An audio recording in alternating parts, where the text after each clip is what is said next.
चुनाव खत्म हो गए हैं, महंगाई फिर से बढ़ने लगी है, पेट्रोल महंगा हो रहा है, डीजल महंगा हो रहा है, गैस के भी पैसे बढ़ रहे हैं और इस महंगाई के दौर में अगर आपको इससे फर्क नहीं पड़ता तो मुबारक हो कि अच्छे दिन की गारंटी मैंने नहीं दी। लेकिन फिर भी कुछ ऐसे लोग हैं जिनको फर्क पड़ता है, वो इस पर सवाल पूछते हैं और फिर उसके बाद डांट खाते हैं। तो ऐसी ही कुछ फालतू बातें हम आपको इस शो में बताते हैं। हाय, मैं हूं तिवारी जी का लड़का और ये है इस हफ्ते की फालतू की बात।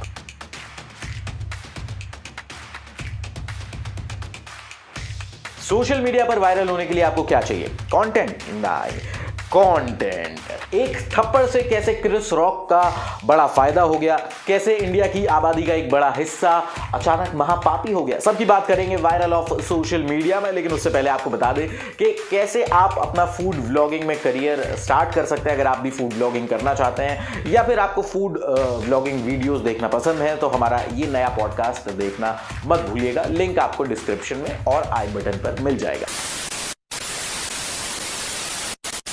इस हफ्ते ऑस्कर्स लॉस एंजलिस में हुए, लेकिन फील काफी देसी था।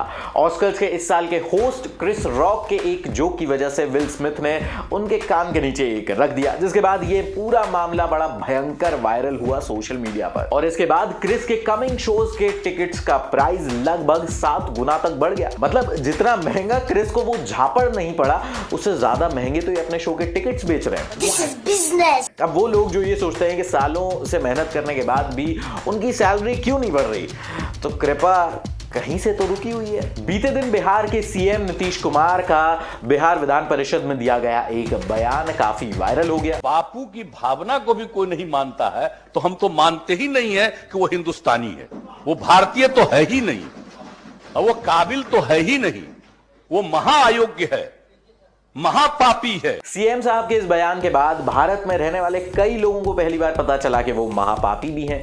वैसे सीएम साहब के हिसाब से जो बापू की भावनाओं को नहीं मानते वो तो महापापी हो गए, और जो बापू को नहीं मानते उनका क्या? इस साल की 11 मार्च की तारीख इतिहास के पन्नों में लिखी जाएगी, क्योंकि इस दिन एक ऐसी मूवी रिलीज हुई जिसने हर भारतीय को इसके बारे में बात करने के लिए मजबूर कर दिया। इसे देश के बड़े नेताओं ने प्रमोट भी किया, इंक्लूडिंग आवर प्राइम मिनिस्टर। और तब से लेकर अब तक कोई ना कोई इस मूवी के अराउंड सोशल मीडिया पर ट्रेंड करते रहता है। बीते हफ्ते दिल्ली के सीएम अरविंद केजरीवाल ने इस मूवी को लेकर एक स्टेटमेंट दिया, जिसमें उन्होंने कहा कि इस मूवी को अगर टैक्स फ्री ही कराना है तो बेटर होगा कि इसे YouTube पर डाल दिया जाए। कह रहे हैं कश्मीर फाइल्स टैक्स फ्री करो, अरे YouTube पे डाल दो, फ्री हो जाएगी।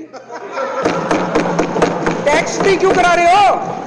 और इस एक स्टेटमेंट की वजह से इतने कलेश हुए कि बीजेपी के युवा मोर्चा के नेशनल प्रेसिडेंट और बेंगलुरु के एमपी तेजस्वी सूर्या को दिल्ली आकर केजरीवाल के घर के आगे प्रदर्शन और हमला करना पड़ा, जिसके बाद दिल्ली पुलिस ने उन्हें गिरफ्तार कर लिया। मतलब इतना कुछ हो गया और अभी तक मैं ये नहीं समझ पा रहा कि मूवी को YouTube पर डालने से किसकी भावनाएं आहत हो गई। इस आपदा को अवसर में परिवर्तित करना है।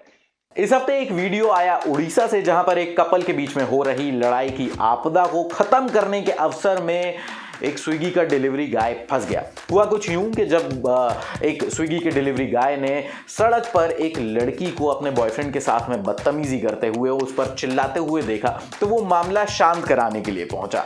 और जब वो मामला शांत कराने के लिए पहुंचा तो दीदी ने उल्टा उसी पर चिल्लाना शुरू कर दिया, जिसके बाद हुआ ये। अब पुलिस ने दोनों पार्टीज के अगेंस्ट केस दर्ज कर लिया है। वैसे मुझे लगता है कि दीदी को लगा होगा ऑल मेन्स आर डॉग, लेकिन all dogs are not same, कुछ काटते भी हैं। महंगाई की इस आपदा में एक रिपोर्टर को बाबा रामदेव से सवाल करने का अवसर महंगा पड़ गया। दरअसल हुआ कुछ यूं कि बाबा जी पहुंचे हुए थे हरियाणा के करनाल में एक प्रोग्राम अटेंड करने के लिए, जहां पर एक रिपोर्टर ने उनसे महंगाई पर उनके कुछ पुराने ट्वीट्स निकालकर सवाल कर लिया, जिसके बाद बाबा रामदेव ने उसकी डांट लगा दी, वो भी अल्ट्रा प्रो मैक्स लेवल की। टीवी चैनल पर यह कहा था कि कौन सी सरकार आपको चाहिए, 40 रुपए पेट्रोल वाली सरकार, 300 रुपए सिलेंडर वाली सरकार। बाबा जी अच्छे भी कुछ आप ही ने कहा था सरकार बनी थी, आपने कहा था कि नहीं कहा था? बाबा जी मैंने कहा था पूछ पड़ेगा मेरी। ये वीडियो वायरल होने के बाद सोशल मीडिया पर कई लोग ऐसे हैं जिनको इसमें रिपोर्टर की गलती लगती है, कई लोग ऐसे हैं जिनको बाबा जी की भाषा पसंद नहीं आई। वैसे कोई ऐसा नहीं है जो ये नहीं सोच रहा कि बाबा जी साल भर पहले वायरल हुए थे, अब इतना लंबा गैप कवर करने के लिए कुछ तो करना ही था, तो धमकी दे दी, डांट दिया। अगर अभी तक आपके बच्चों की शादी नहीं हुई है और आपने दूसरों के बच्चों की शादी में जाके काफी कुछ किया है, तो आपने सोचा होगा कि वसूल तो हम अपने बच्चों की शादी में कर ही लेंगे, लेकिन हो सकता है कि ये सिर्फ सपना रह जाए। दरअसल पंजाब के एक कांग्रेस मिनिस्टर ने यूनियन गवर्नमेंट के सामने एक प्रस्ताव दिया जिसमें उनका कहना था कि अब शादियों में सिर्फ 100 गेस्ट आए और मात्र खाने की 11 डिशेस बने। मतलब सर ने शादियों में से गेस्ट का और खाने की डिशेस का नंबर तो ऐसे कम किया है जैसे आजकल इनकी सीटें कम हो रही हैं, और वैसे भी इससे ज्यादा लोग तो चुप्पे से कोविड टाइम में शादियों में आ जाते थे। लेकिन मिनिस्टर साहब ने यह सजेशन इसलिए दिया जिससे शादियों में हो रही फूड वेस्टेज को कंट्रोल किया जा सके। अरे बाप रे, क्या कर रहे हो तुम? हमारे देश में जितने लोग मोदी जी से प्यार करने वाले मिल जाएंगे उतने ही वो वाले भी।